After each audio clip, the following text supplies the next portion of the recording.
En vue de se faire établir un acte administratif, Alexandre Messoun se rend à la fonction publique pour y déposer un dossier.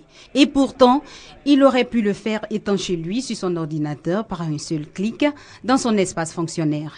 Une fiche électronique qui dresse son profil dans l'application e-fonction publique.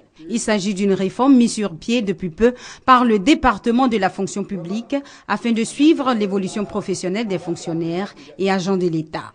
Je suis arrivé ici, il y a eu un changement, ça donne une belle image de la fonction, mais malheureusement on n'a pas toutes ces informations-là.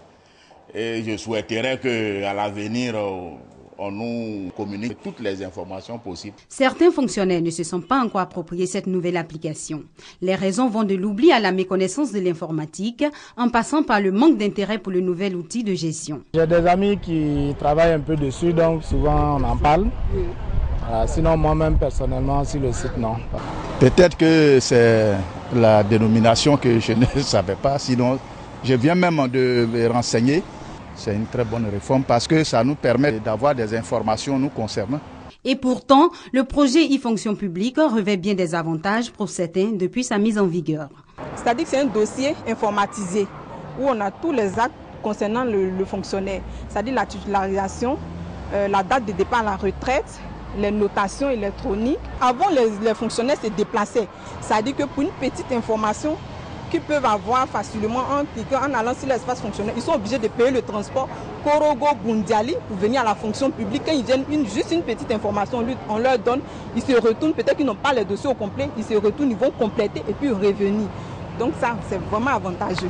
Fin des tracasseries administratives, gain de temps et d'efficacité, le projet e-fonction publique vient aussi freiner la corruption.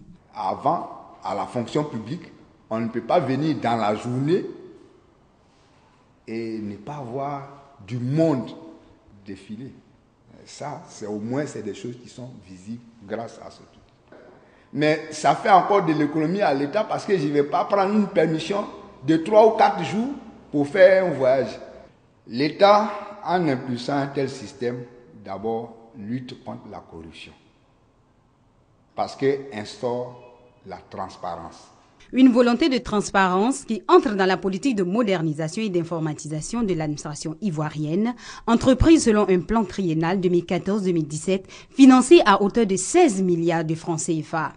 Grâce au projet e-fonction publique, la carrière des 151 063 fonctionnaires de Côte d'Ivoire connaîtra un suivi régulier. Le système intégré de gestion des fonctionnaires et agents de l'État a permis à l'État de Côte d'Ivoire d'économiser 10 milliards dans la première année d'utilisation.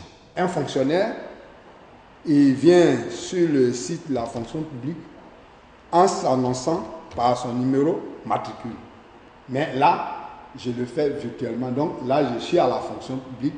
Tout ce que je venais par le passé physiquement demander, je peux le faire aujourd'hui.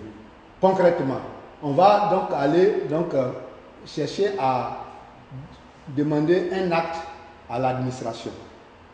Le formulaire de la demande se présente à moi. Je mets le motif pour lequel j'ai fait la demande. J'envoie ma demande. Donc là, j'ai mon document.